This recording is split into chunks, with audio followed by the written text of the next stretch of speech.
नवरात्रि में कौन से संकेत हैं जो बताते हैं माता हमारे घर आ चुकी हैं? नवरात्रि में जौ क्यों सूख जाते हैं? क्यों आपकी जौ में हरियाली नहीं आती है? और हम नवरात्रि में जो अखंड ज्योत जलाते हैं उसकी बाती का हम क्या करें? साथ ही यह भी जानिएगा कि नवरात्रि में जो कलश के नीचे चावल रखे जाते हैं और उसके ऊपर नारियल रखा जाता है उसका हम क्या करें? और जो तेल बच जाता है उसका क्या करें? जय माता दी दोस्तों, नवरात्रि की अष्टमी और नवमी तिथि पर कन्या पूजन का विधान है। इस बार महा अष्टमी तिथि 30 सितंबर 2025 को और नवमी तिथि 1 अक्टूबर को ही मनाई जाएगी। ऐसे में आप अष्टमी और नवमी को इन तिथियां में कन्या पूजन अवश्य ही करें। दोस्तों, जो भी भक्त सच्चे दिल से माता रानी की पूजा आराधना करता है और उनकी भक्ति में लीन हो जाता है तो माता रानी उसकी पुकार अवश्य सुनती है और जो इच्छाएं उसके मन में होती है तो माता रानी उसे वह सब कुछ देती है जो उसको चाहिए होता है। माता लक्ष्मी दोनों हाथों से धन की वर्षा करती है। माँ दुर्गा इस पर अपनी कृपा दृष्टि बरसाती है। जो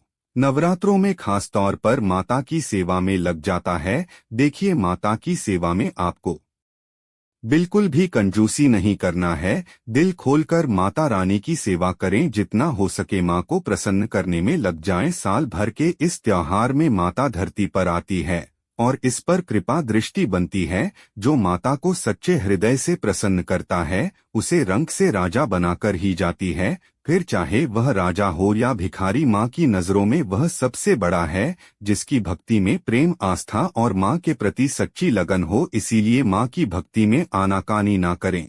दोस्तों, एक बार सच्चे हृदय से कमेंट बॉक्स में लिखिए जय माता दी और हमारे चैनल को सब्सक्राइब करके बेल आइकन जरूर दबाएं। दोस्तों, सबसे पहली बात, नवरात्रि में हम एक माटी के प्याले में जौ बोते हैं ताकि हमारे घर में सुख शांति बनी रहे और माता प्रसन्न हो जाए। जो जब हरे भरे होते हैं तो घर में हरियाली आती है और सुख समृद्धि की प्राप्ति होती है। जब जो हरे भरे होते हैं तो समस्त देवी देवता खुशियों मानते हैं और घर की उन्नति के लिए कामनाएं करते हैं, आशीर्वाद देते हैं। हरे भरे जौ में साक्षात माता रानी अपने 9 स्वरूपों के साथ खेलती है और घर में सुखों की बारिश होती है तथा धन की बारिश होती है।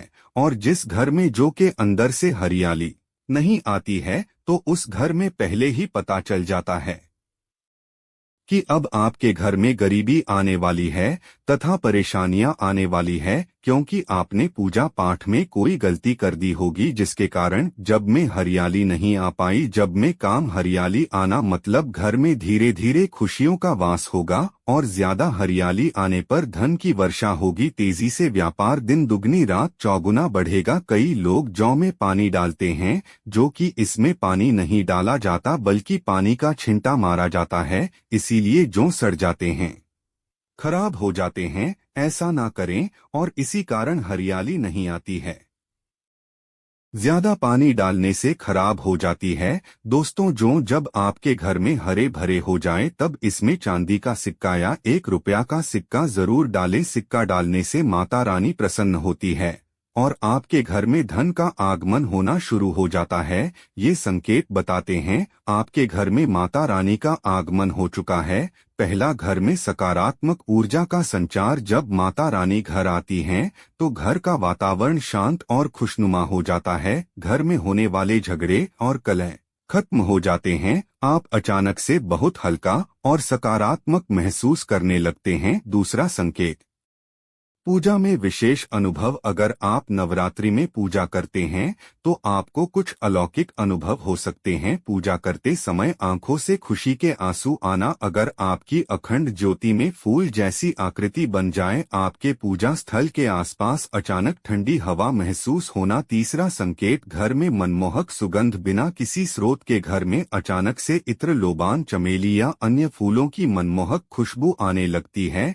यह सुगंध बताती है कि माता रानी की दिव्य ऊर्जा आपके घर में आ चुकी है। नंबर 4, शुभ घटनाओं का होना। कुछ घटनाएं बताती हैं कि माता रानी आपके घर में प्रवेश कर चुकी हैं। घर के मंदिर में छिपकली का दिखना मां लक्ष्मी और माता रानी के आगमन का शुभ संकेत माना जाता है। घर में काली चींटियों का झुंड दिखना, घर में मधुमक्खी का छत्ता बनना, क्योंकि मधुमक्खी को मां दुर्गा का भ्रामरी स्वरूप माना जाता है।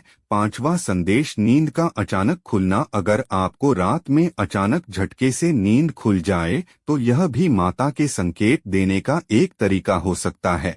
इसका मतलब हो सकता है कि माता आपको जगाकर कुछ संकेत देना चाहती हैं। 6 छोटी कन्या का दिखना। नवरात्रि के दौरान सपने में छोटी कन्या का दिखना शुभ माना जाता है, क्योंकि छोटी कन्याओं को देवी का ही स्वरूप माना जाता है। सपने में लाल रंग का झंडा या लाल वस्त्र दिखना भी शुभ संकेत है। 7 याचक का आना। नवरात्रि में अगर कोई याचक या गरीब व्यक्ति आपके दरवाजे पर आए तो उसे खाली हाथ न लौटाएं। माना जाता है कि माता रानी भक्तों की परीक्षा लेने के लिए याचक के रूप में भी आ सकती हैं। इन संकेतों को अक्सर धार्मिक मान्यताओं से जोड़ कर देखा जाता है और यह भक्तों के लिए माता की कृपा का अनुभव करने का एक माध्यम होता है।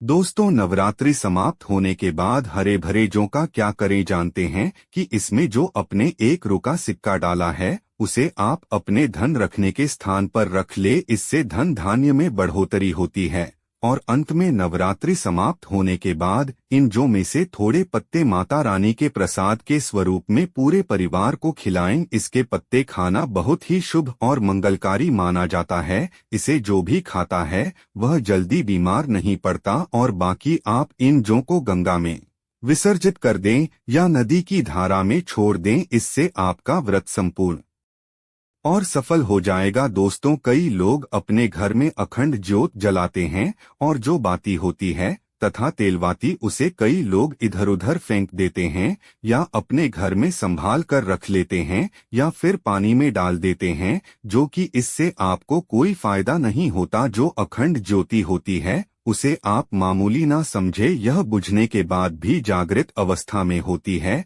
इसमें साक्षात माता दुर्गा का वास होता है। नवरात्रि समाप्त होने के बाद इसके बचे हुए तेल को आप बच्चों की मालिश करने के लिए रखें और आप भी इसे मालिश करें। इससे आपकी सभी बीमारी दूर हो जाएगी और आपके ऊपर सकारात्मक का संचार होगा। और साथ ही साथ जो अखंड ज्योति की बाती होती है उसे अपने बाजू में बांध ले। ऐसा अपने कोई नहीं रोक नहीं है, बच्चे बड़े सभी बांध सकते हैं। इसको बड़ा करने के लिए इसमें आप कलाबा से बढ़ा सकते हैं।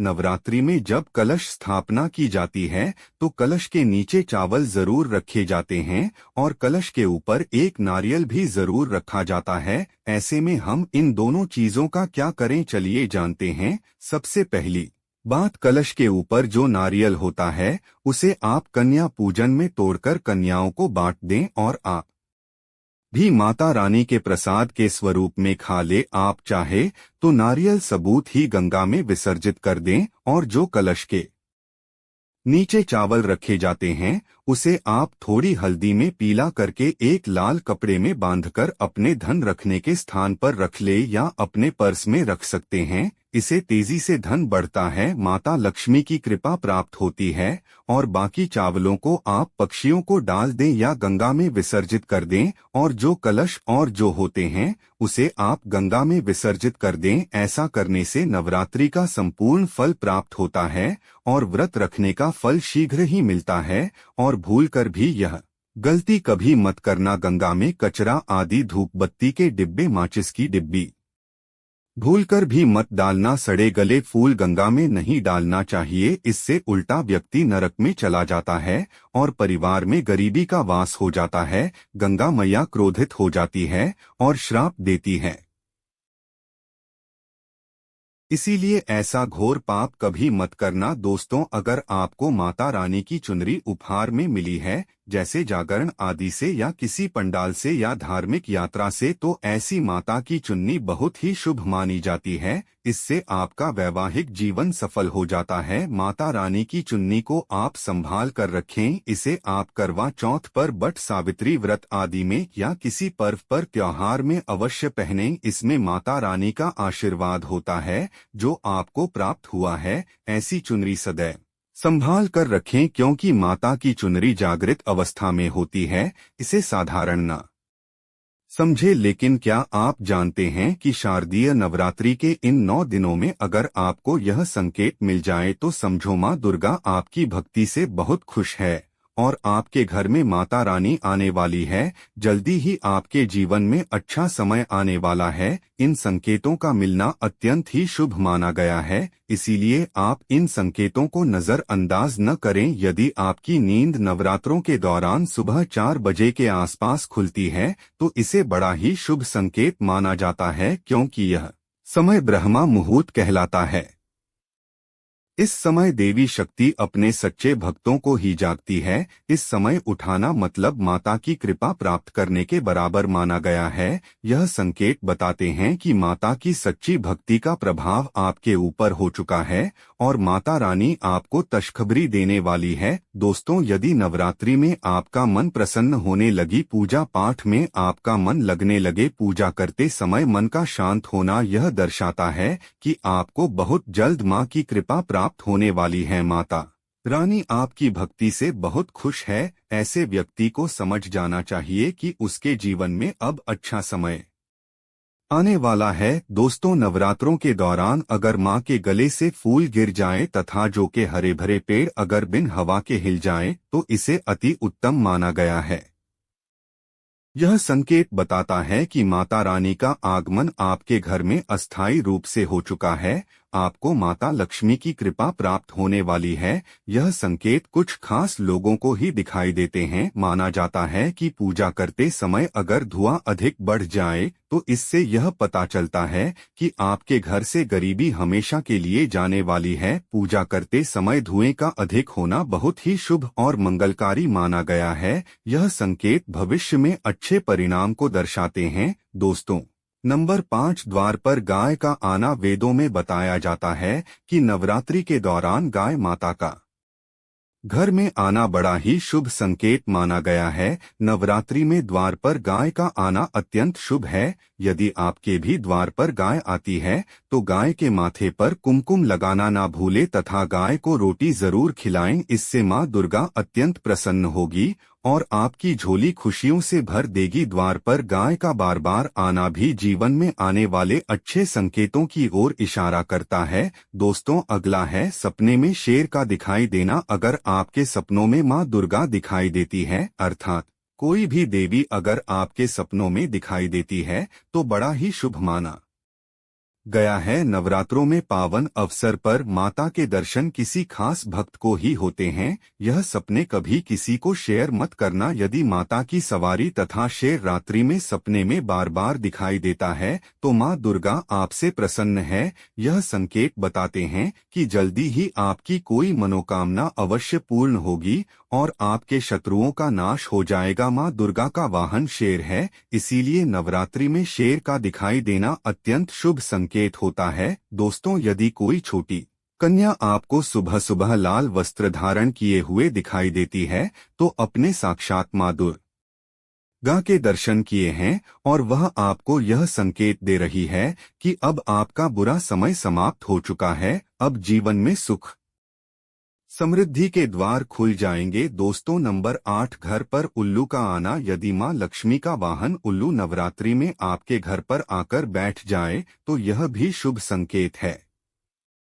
इसका अर्थ है कि माँ लक्ष्मी का आपके घर में प्रवेश हो चुका है और आपकी आर्थिक स्थिति और मजबूत होगी। दोस्तों, नंबर 9, यदि ब्रह्मा मुहूर्त के समय यानी सुबह के 4 के आसपास घटिया की आवाज सुनाई दे जाए, यह संघ की आवाज सुनाई दे जाए तथा कोई भजन सुनाई दे जाए तो बड़ा ही शुभ संकेत माना गया है। इससे यह पता चलता है कि माता रानी आपकी भक्ति से बहुत प्रसन्न है और आपके जीवन में सभी नकारात्मकता का नाश होने वाला है तथा माता लक्ष्मी की कृपा आपको प्राप्त होने वाली है। दोस्तों, नवरात्रों के दौरान घर में काली चींटियों का देखना।